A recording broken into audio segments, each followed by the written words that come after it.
Y siguiendo con la programación de Radio María, a continuación les ofrecemos el Catecismo de la Iglesia Católica, dirigido por Monseñor José Ignacio Munilla.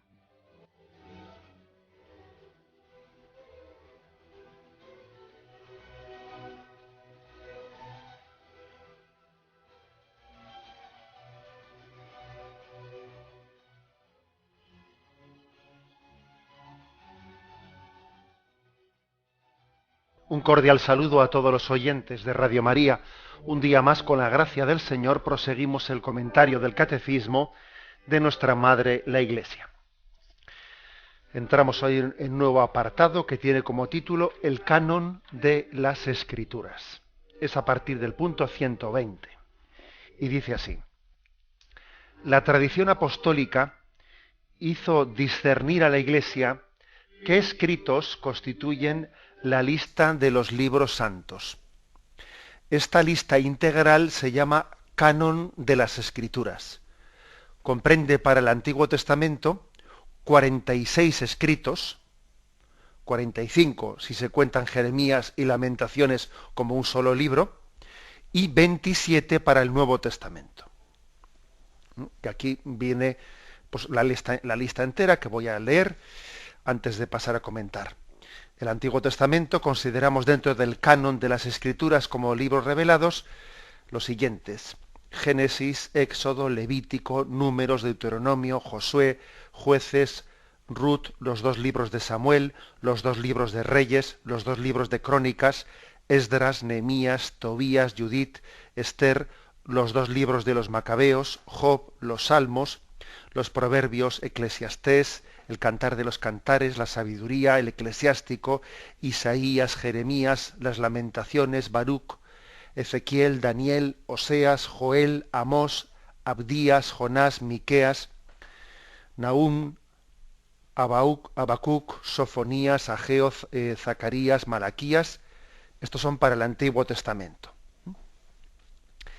En el Nuevo, los Evangelios de Mateo, Marcos, Lucas y Juan, los Hechos de los Apóstoles, las cartas de Pablo a los romanos, la primera y la segunda de Corintios, a los Gálatas, a los Efesios, a los Filipenses, a los Colosenses, la primera y la segunda a los Tesalonicenses, la primera y segunda a Timoteo, a Tito, a Filemón, la carta a los Hebreos, la carta de Santiago, la primera y segunda de Pedro, las 3 cartas de Juan, la carta de Judas y el Apocalipsis.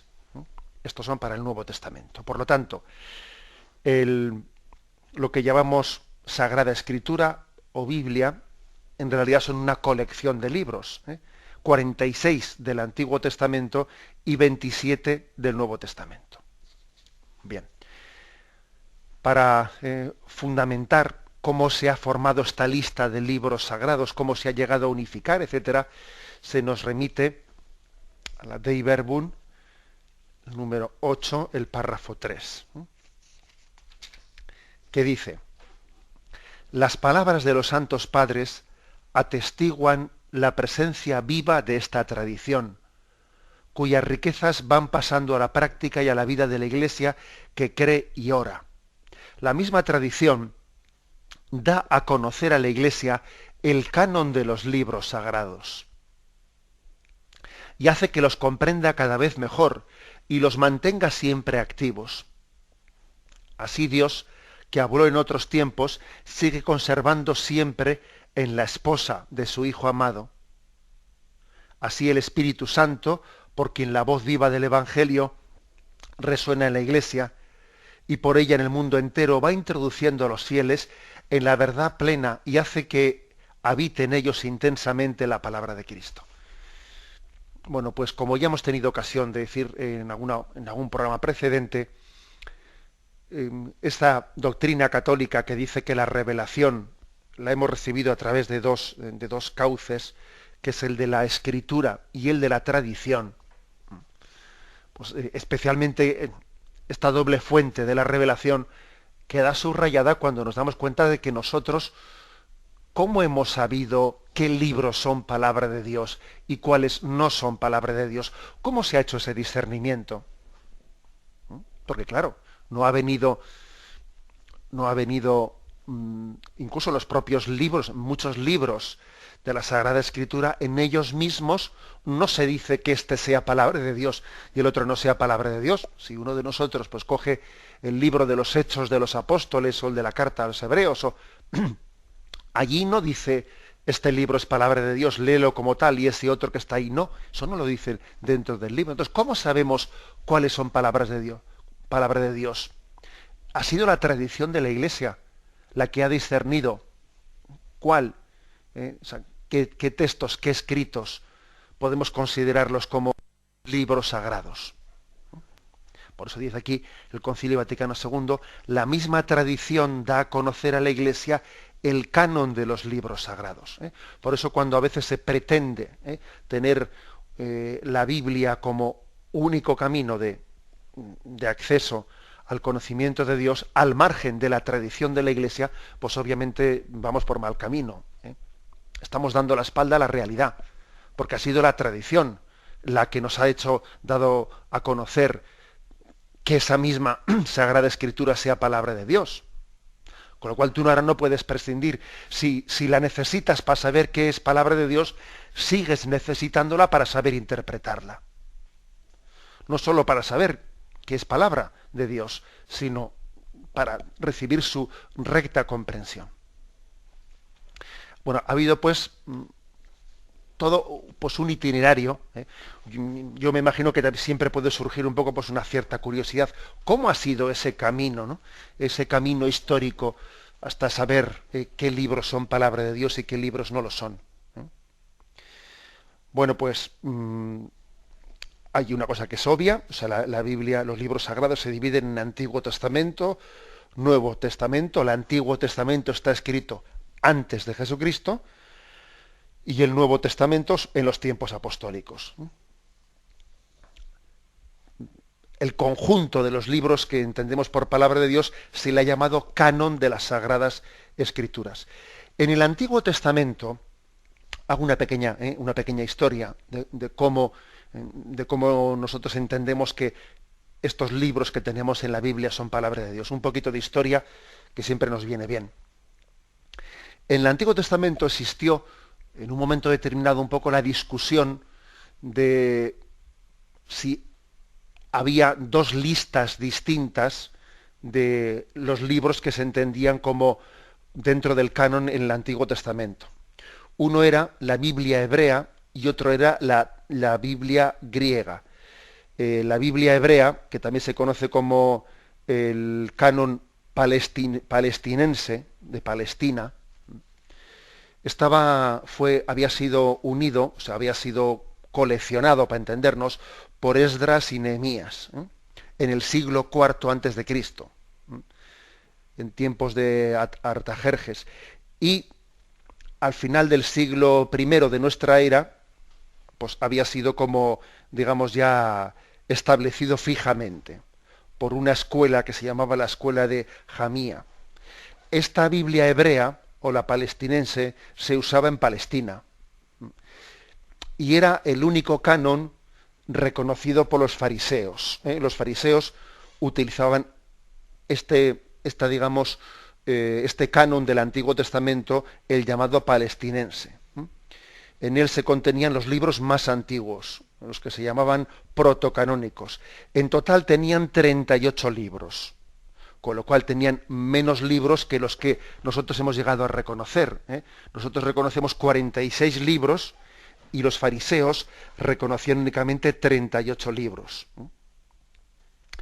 Bueno, sin embargo el otro canon es el alejandrino, que estaba en griego, es la traducción griega de los 70, que contiene más libros que el anterior, porque también contiene el libro de la sabiduría, el eclesiástico, Baruch, Tobías, Judith, los 2 libros macabeos, con algunos trozos de Daniel y Esther. Bueno, esta Biblia era la que usaban los judíos, pero no los que vivían en Palestina, sino los de la diáspora y los cristianos.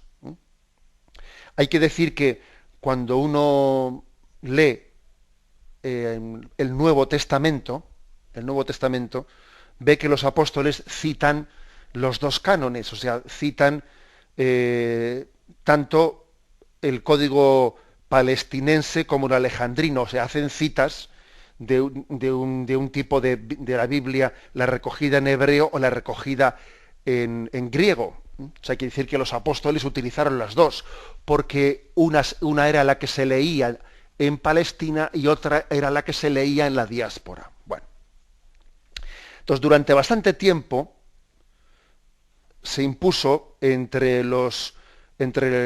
determinados, digamos, los sabios, digamos, la parte de la sociedad más culta, se impuso la teoría de que el canon alejandrino había ampliado al canon hebreo o palestinense, porque tenía más libros. Y entonces el llamado Concilio de Yamía, que es una localidad cercana a la actual Jaffa, no reconoció tal ampliación.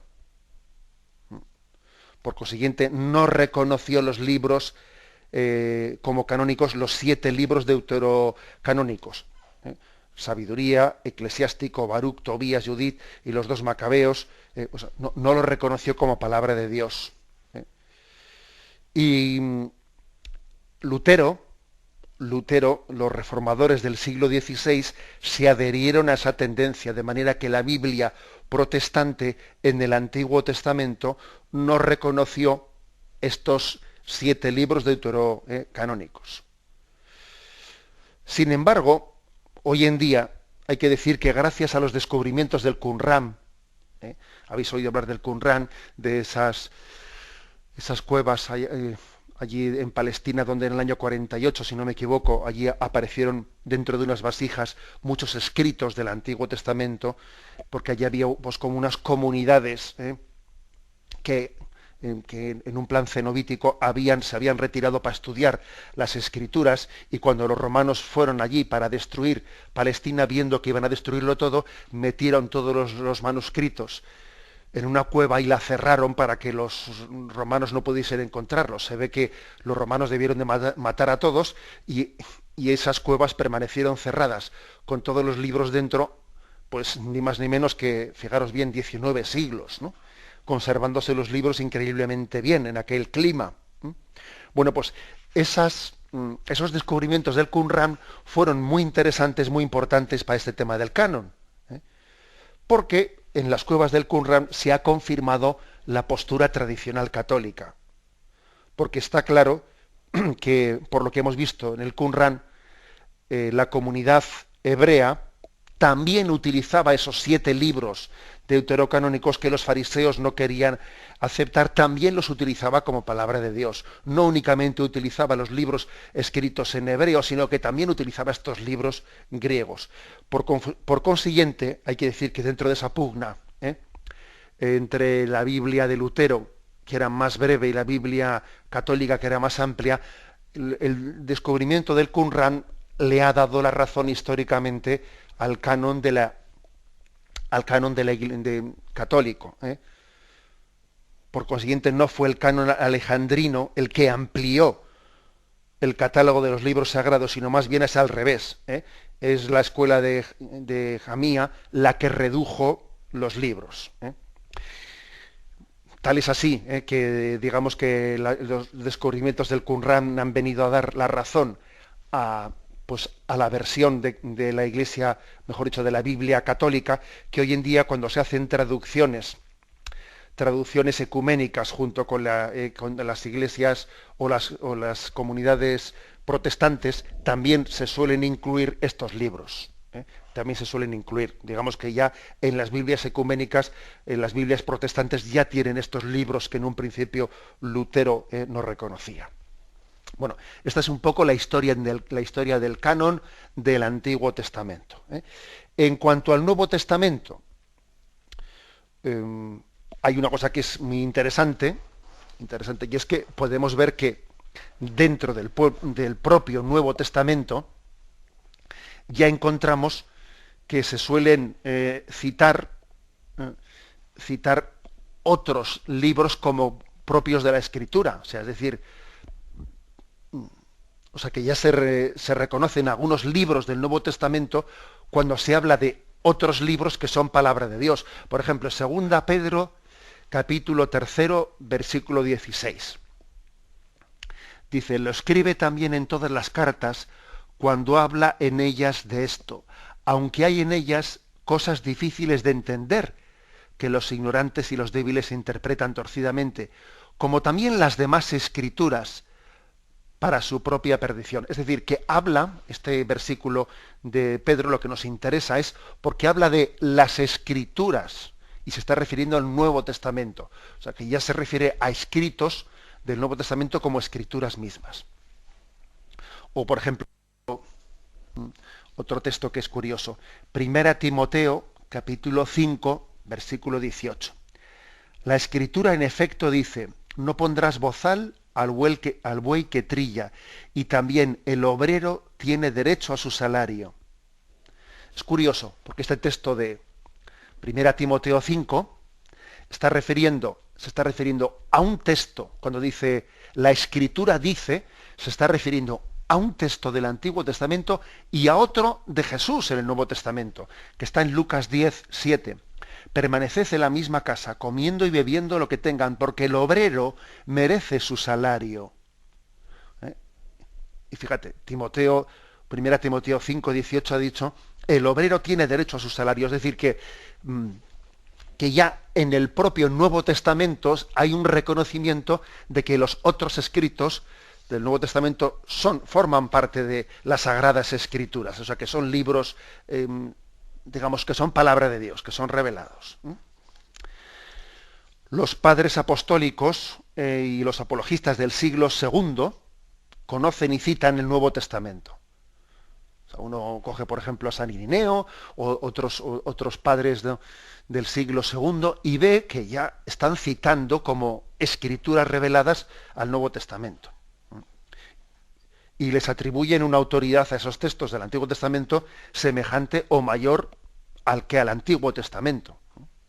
Por ejemplo, Teófilo de Antioquía, en el año 181, asimila la autoridad de la ley y los profetas con los evangelios. Dice, porque todos están inspirados por el mismo Espíritu de Dios.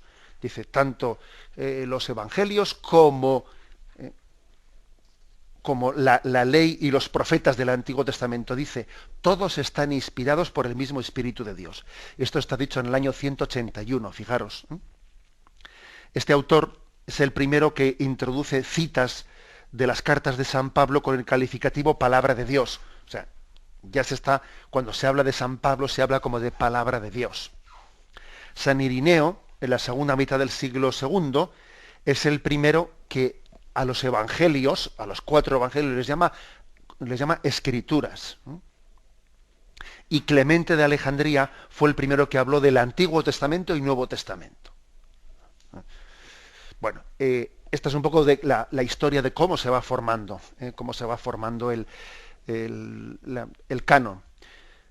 Una fijación solemne y universal de cuál es el canon de las Escrituras, pues no se hizo hasta el Concilio Florentino, que eso fue en el siglo XV, en el año 1442. Pero sin embargo, ojo, uno dice, pero qué tarde, ¿no? No, pero hombre, el hecho de que se hiciese en el siglo XV no quiere decir ni mucho menos que hasta entonces no estuviese claro, ¿no? Muchas veces las cosas se definen dogmáticamente en el momento en que viene algún tipo de herejía a negarla, mientras que no haya nadie que lo niegue, la Iglesia pues muchas cosas no las define porque obviamente están aceptadas comúnmente, ¿no? sin ningún tipo de conflicto. Bueno, pero digo que fue el Concilio Florentino en el siglo XV el primero que lo define solemnemente, ¿no?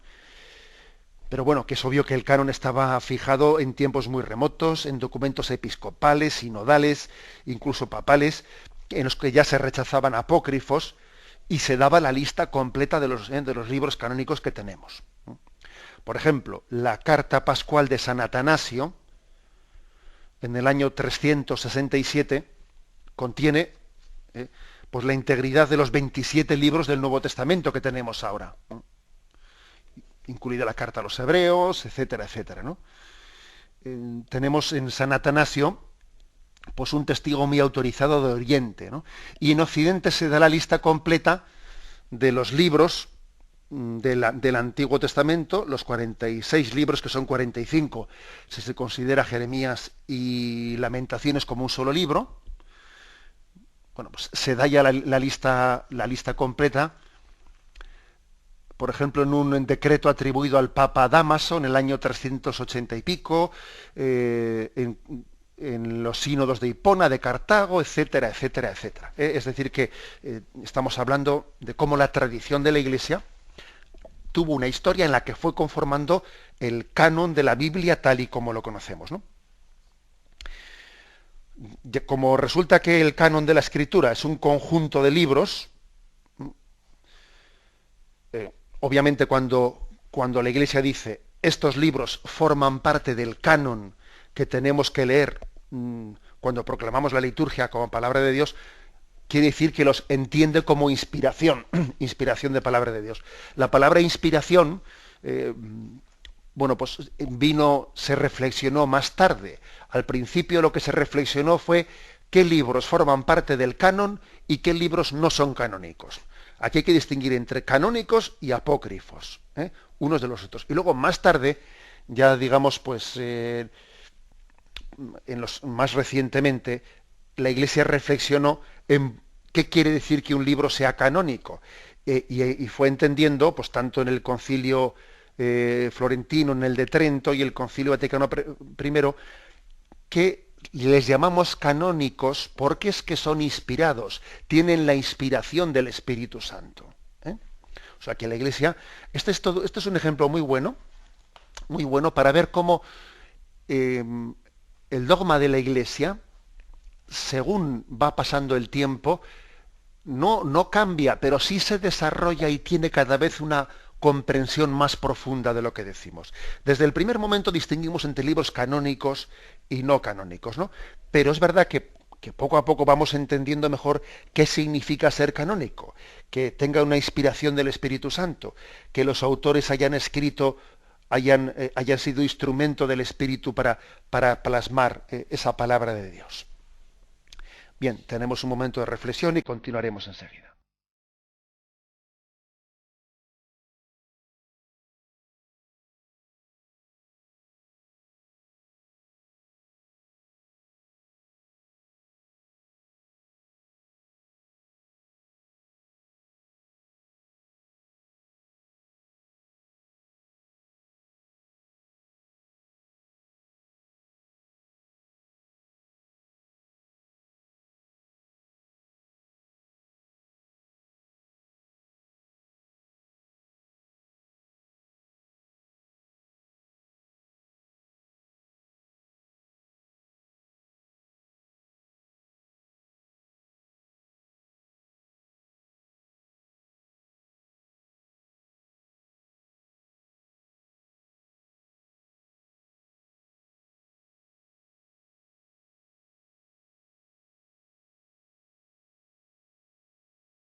Continuamos en esta explicación del tema del canon de las Escrituras. Pasamos al punto 121 y aquí se habla del Antiguo Testamento.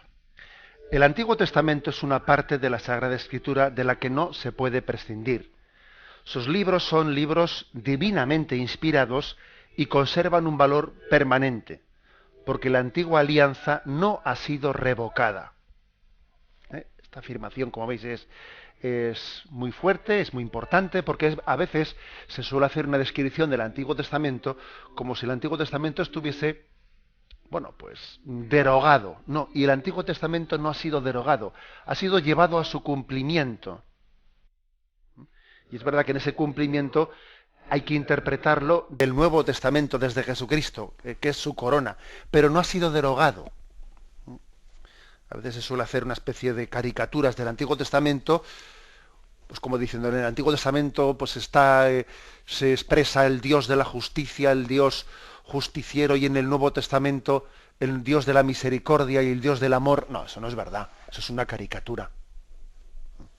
Anda que no hay textos en el Antiguo Testamento que expresan también al Dios de la misericordia. ¿Es que puede una madre olvidarse del hijo de sus entrañas? Pues aunque eso ocurriese, yo Yahvé, no me olvidaré de ti, dice Isaías, ¿no? O sea que no cabe hacer caricaturas del Antiguo Testamento, y la antigua alianza no ha sido revocada, ha sido llevada a su plenitud. Se nos remite al punto 14 de la Dei Verbum, de la Constitución del Concilio Vaticano II, que dice: deseando Dios con su gran amor preparar la salvación de toda la humanidad, escogió a un pueblo en particular a quien confiar sus promesas. Hizo primero una alianza con Abraham, después por medio de Moisés la hizo con el pueblo de Israel, y así se fue revelando a su pueblo con obras y palabras, como Dios vivo y verdadero. De este modo Israel fue experimentando la manera de obrar de Dios con los hombres. La fue comprendiendo cada vez mejor al hablar Dios por medio de los profetas, y fue difundiendo este conocimiento entre las naciones. La economía de salvación anunciada, contada y explicada por los escritores sagrados se encuentra hecha palabra de Dios en los libros del Antiguo Testamento. Por eso, dichos libros inspirados conservan para siempre su valor y autoridad. Todo lo que está escrito se escribió para enseñanza nuestra, de modo que por la perseverancia y el consuelo de las Escrituras mantengamos la esperanza.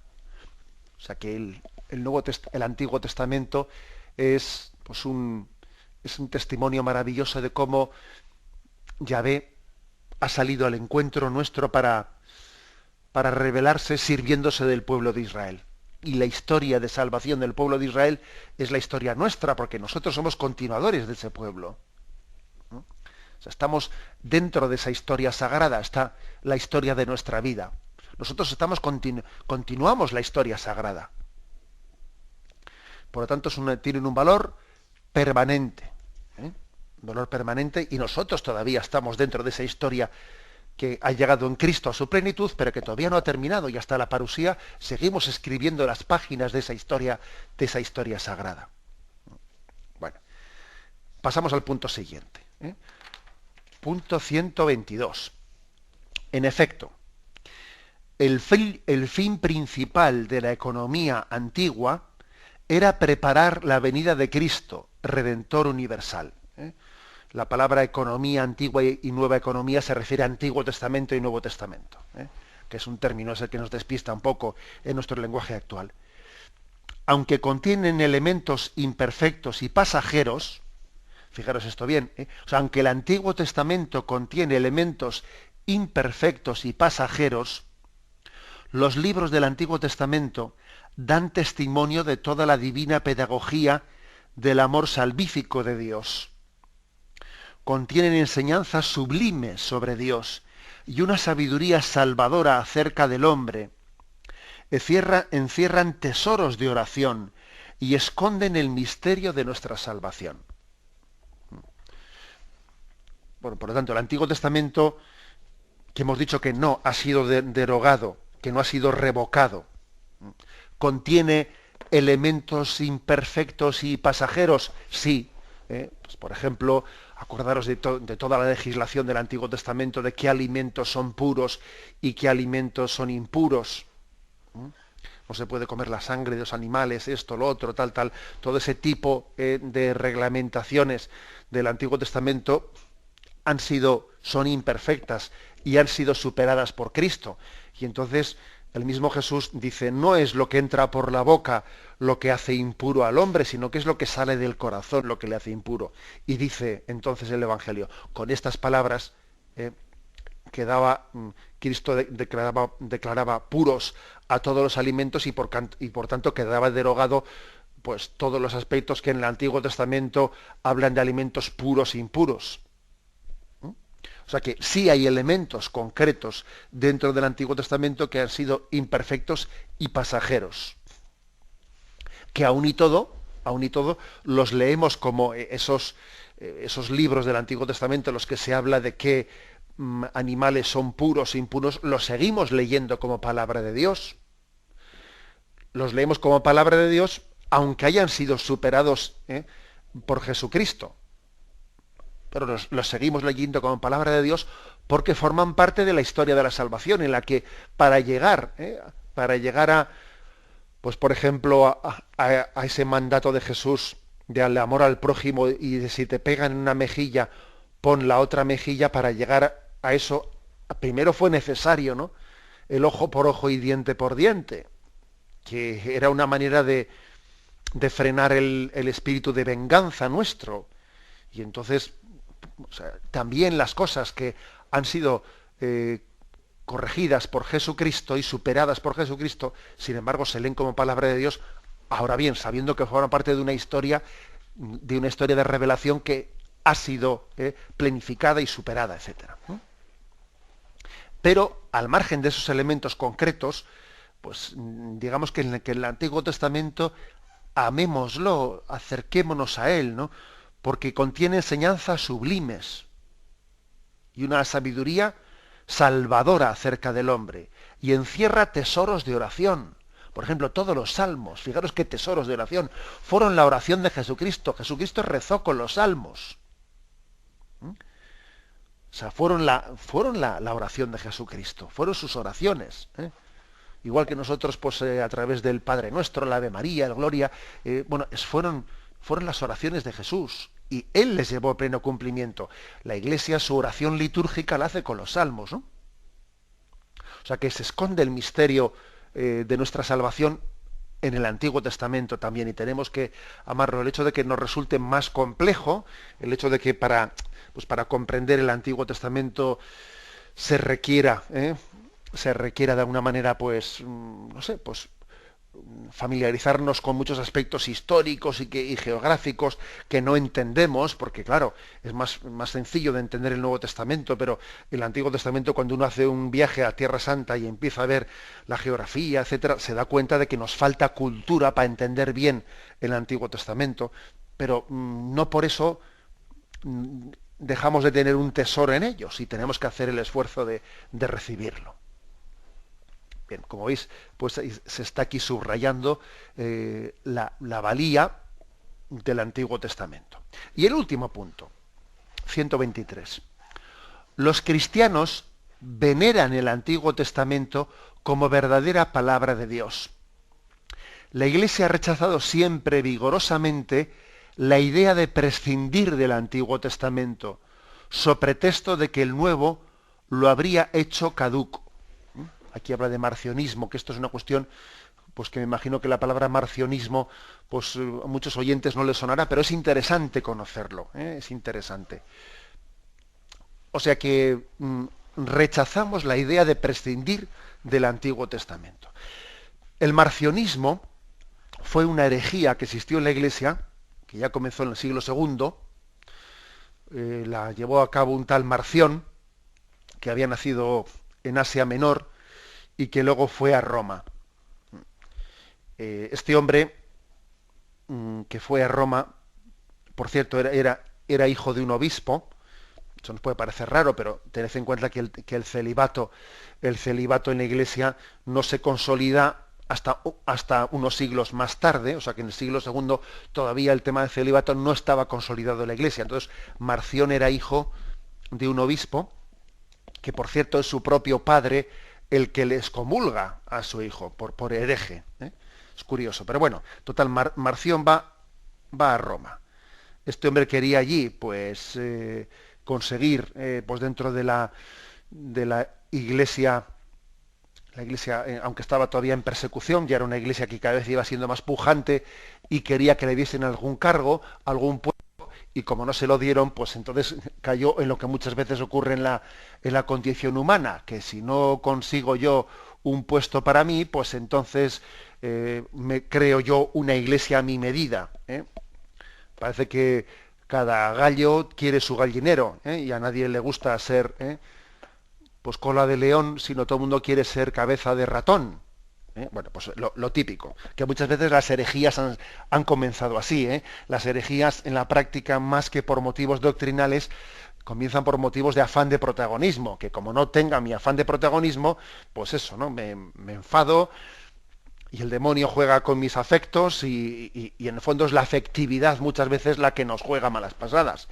A veces los que dicen tener problemas doctrinales y no estar de acuerdo con doctrinas, habría que ver si su problema es el doctrinal o el afectivo, que no nos hemos sentido queridos, que nos hemos sentido no sé qué, y entonces nos vamos creando una iglesia a nuestra medida, para tener nuestro afán de protagonismo. Bien, a lo que iba, que me salgo del hilo. Digo que Marción, pues fue este hombre en el siglo II, cayó bajo la influencia de los gnósticos. En los gnósticos, que tenían una tendencia dualista. El gnosticismo venía a decir que Dios había creado lo espiritual, y que lo material no podía ser una creación de Dios, era como una cierta tendencia dualista, que hoy en día está bastante de moda, por cierto. Una tendencia dualista que hoy en día ha caído hacia el reencarnacionismo. En aquel tiempo no era cuestión reencarnacionista, sino era más bien que todo lo material es malo y tenemos que espiritualizarnos y prescindir de lo material. Y entonces él estableció una iglesia, y además con todos sus ritos similares a los de la Iglesia Católica, haciéndose rival de la Iglesia Católica. Y fue una herejía muy seria, que pervivió hasta el siglo V. O sea que durante unos 300 años, durante unos 3 siglos, este hombre hizo una iglesia paralela, que fue el marcionismo. Y según su doctrina, el Dios del amor revelado por Jesucristo, pues es muy diferente al Dios de la ley revelado en el Antiguo Testamento.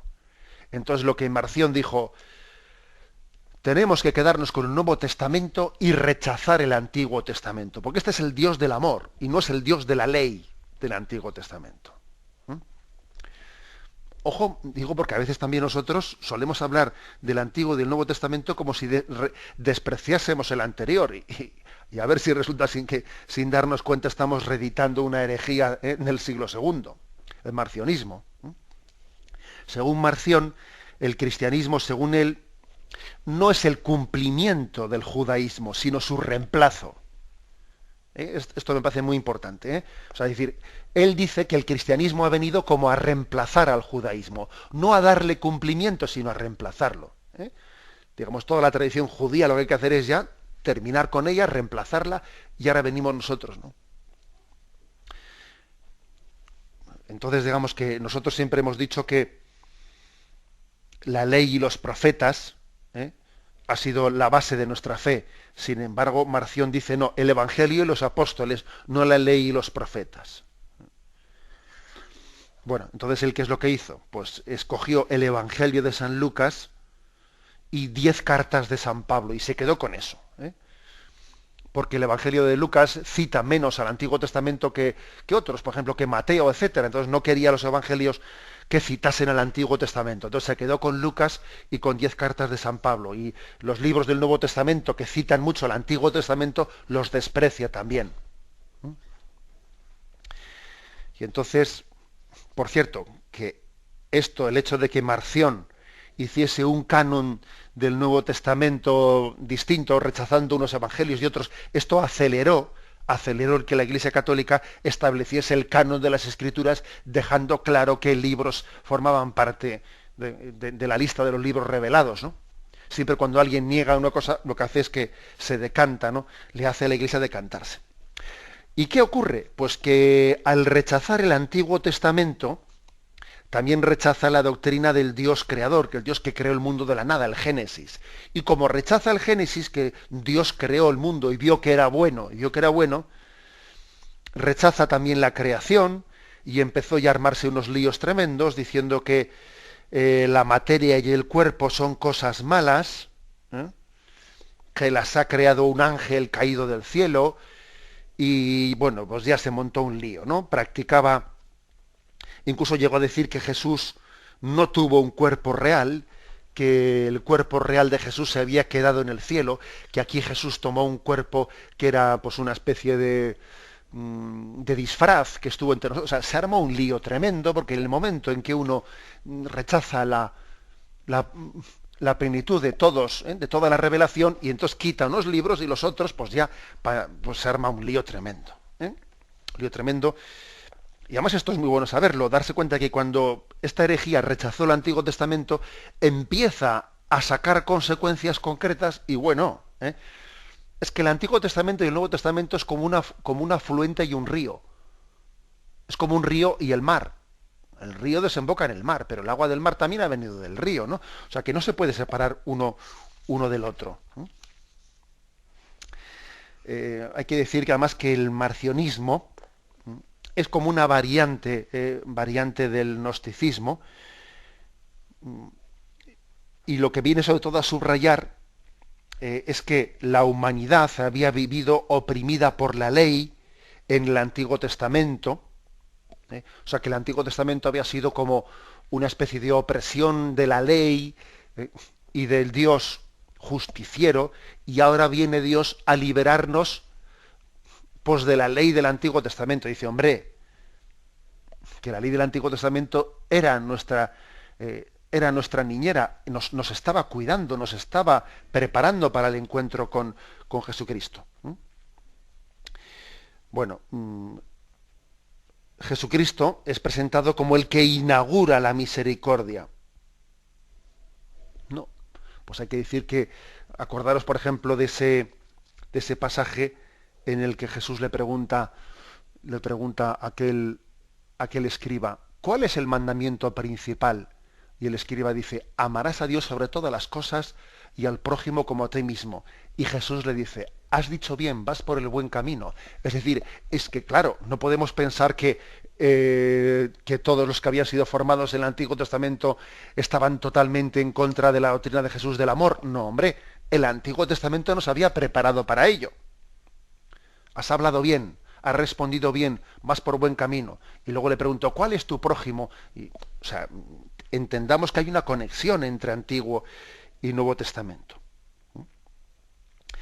Y además es que para entender la doctrina del Nuevo Testamento desligada del Antiguo Testamento, pues el marcionismo se arma un lío tan grande como decir que la muerte de Cristo es un acto de ira o rabia del Dios malo que se quiere vengar del Dios bueno, y entonces se venga en Jesucristo. Bueno, unos líos tremendos. En el fondo es la doctrina dualista entre el Antiguo y el Nuevo Testamento. Ese dualismo del Dios del bien y el Dios del mal es casi proyectarlo en el Antiguo Testamento y el Nuevo Testamento. En resumen, que tenemos casos concretos en la historia de la Iglesia de qué es lo que ha ocurrido cuando se ha rechazado el Antiguo Testamento. Hemos deformado el Nuevo Testamento. Es como si uno pretende conocer al Hijo sin el Padre. Oiga, sin el Padre y la Madre no se puede conocer al Hijo. Luego, el Antiguo Testamento es revelación de Dios, es palabra de Dios, y Jesucristo ha venido, como hemos dicho antes, pues no a derogarlo, sino a darle pleno cumplimiento. Esa es la clave. Vamos a dejarlo aquí. Hemos explicado hoy qué es el canon de las Escrituras, cómo se formó el canon de las Escrituras, y hemos explicado lo referente al Antiguo Testamento. Damos paso ahora a la intervención de los oyentes. Podéis llamar para formular vuestras preguntas al teléfono 917-107-700. 917-107-700.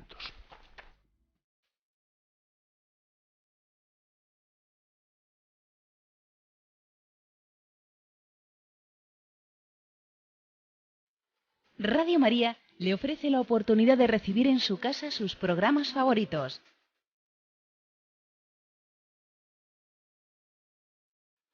Ahora lo puede hacer a través de nuestra página web www.radiomaria.es o bien llamándonos al 902 500 518. 902 500 518. Pídanos el programa que más le interesa en cualquiera de sus emisiones, especificando el día y la hora que lo ha escuchado. Solo nos tiene que decir si lo quiere en CD de audio o CD o DVD en MP3. Haga su solicitud en el 902 500 518 y en www.radiomaria.es. Radio María, más cerca de usted.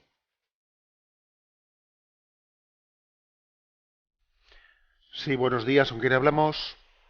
Buenos días, monseñor. Adelante, le escuchamos. Vamos a ver, yo quería plantearle dos cosas lo más rápidamente posible. Es que la semana pasada, durante la Semana Santa, yo estaba en los oficios y yo tengo la costumbre desde muy pequeñita, mis padres me compraban a mí un misal para que fuera siguiendo la misa.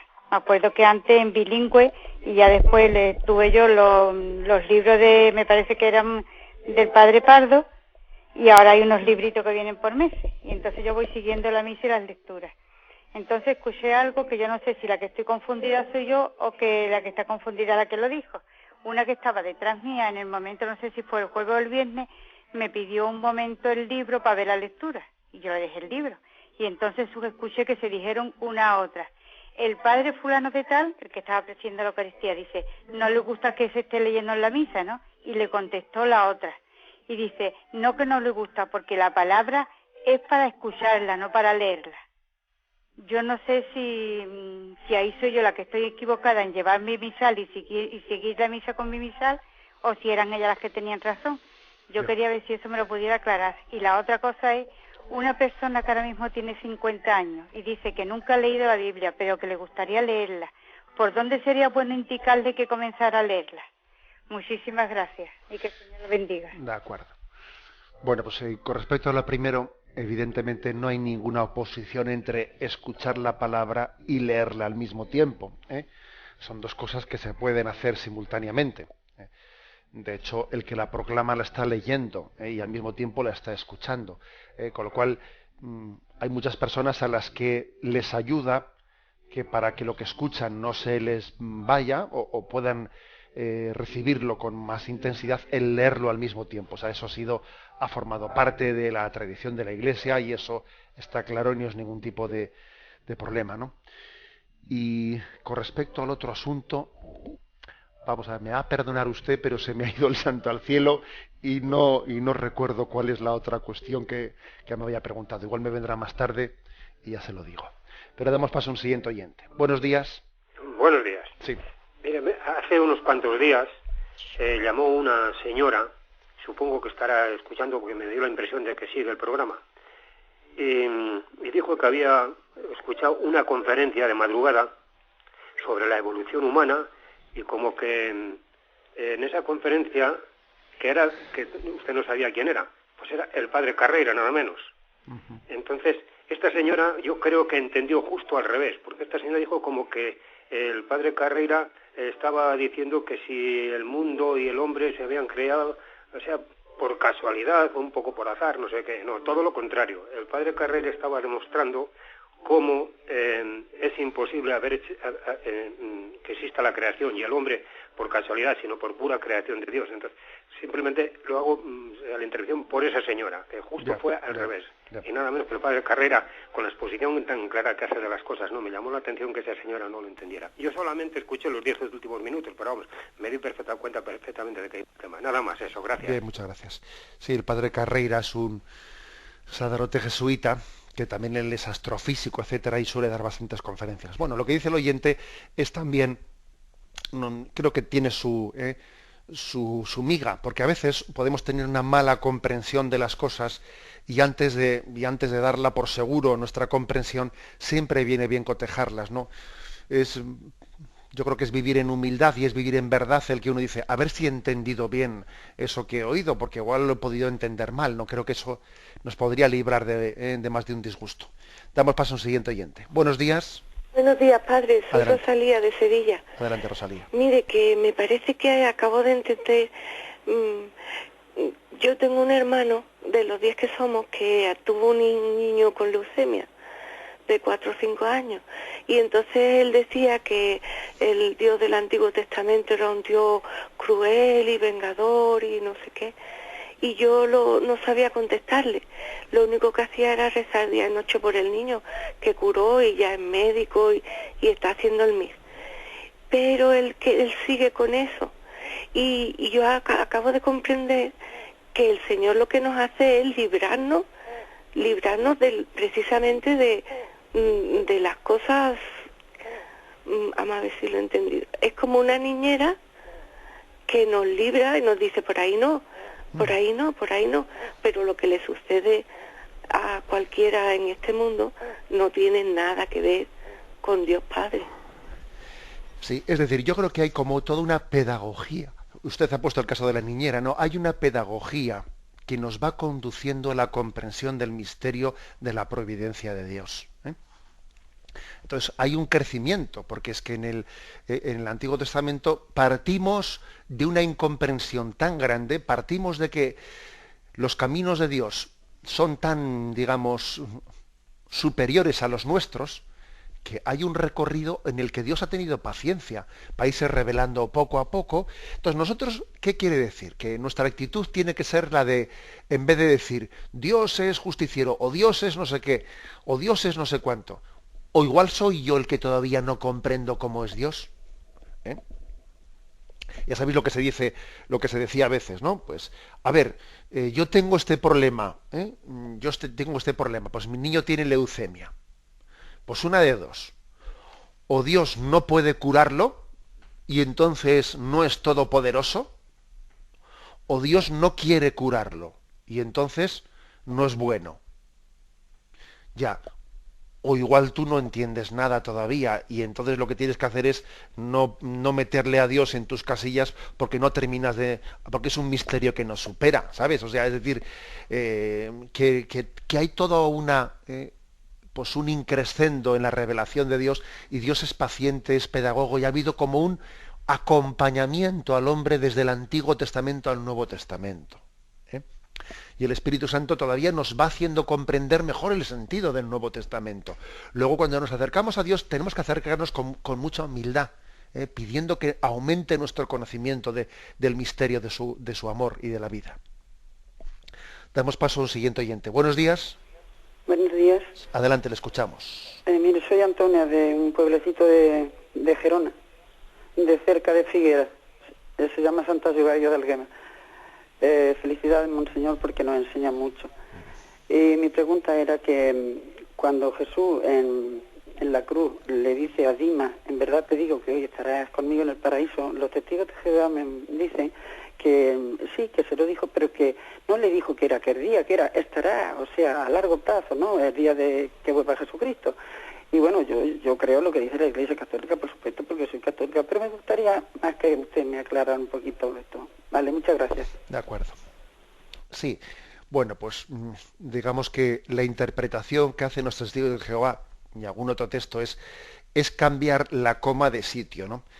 En verdad te digo hoy que estarás conmigo un día en el paraíso, ¿eh? Es decir, es no decir que en verdad te digo que hoy estarás conmigo en el paraíso. Recuerdo yo haber tenido pues una conversación pues con un testigo de Jehová sobre este asunto en concreto, pero claro, con todos mis respetos, eso no se sostiene con la comprensión del texto original. El texto original está en griego y dice lo que dice, y uno no puede después traducirlo poniendo la coma donde quiere, ¿eh?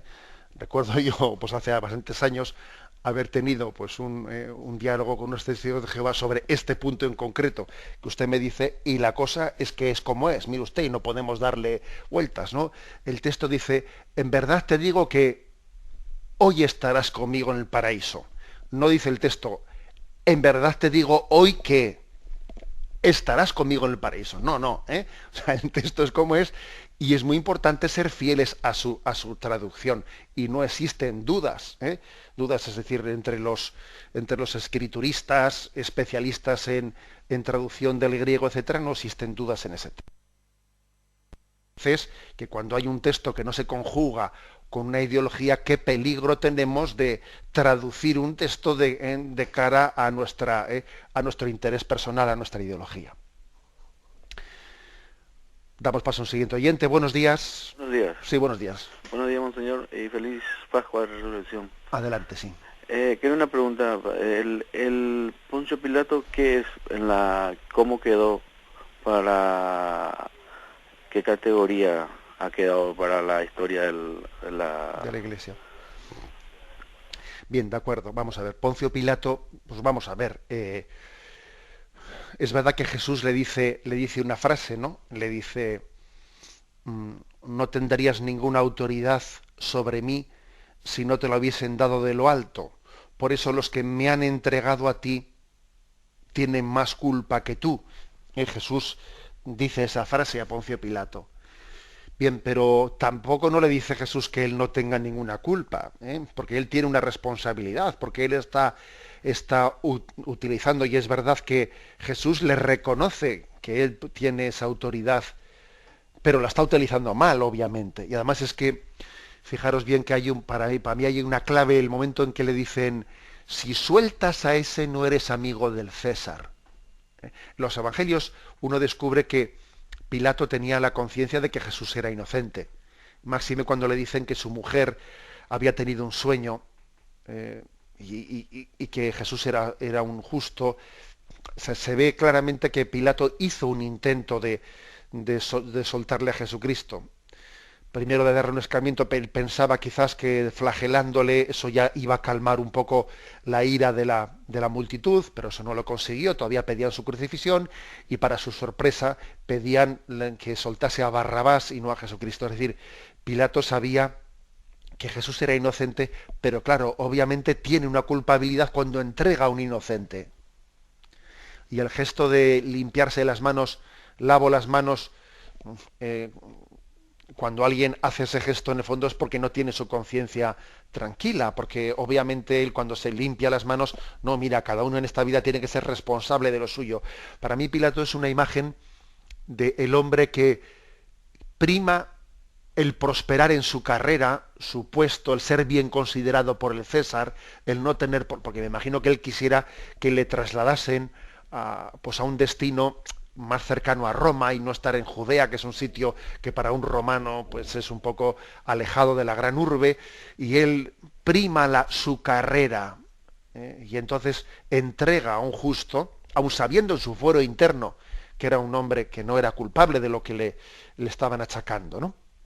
O sea, que tiene una culpabilidad, entonces la Iglesia, ¿cómo le considera? Pues mire usted, pues obviamente pues reza por él, porque todos somos pecadores y también Pilato es pecador. La clave está que nosotros aprendamos también, o sea que creo que también Pilato, todos tenemos algo de Pilato, porque somos capaces de entregar al justo y de pecar, pues sencillamente por medrar y porque tengamos menos problemas en la vida, etcétera, etcétera. Me despido con la bendición de Dios Todopoderoso, Padre, Hijo y Espíritu Santo. Alabado sea Jesucristo.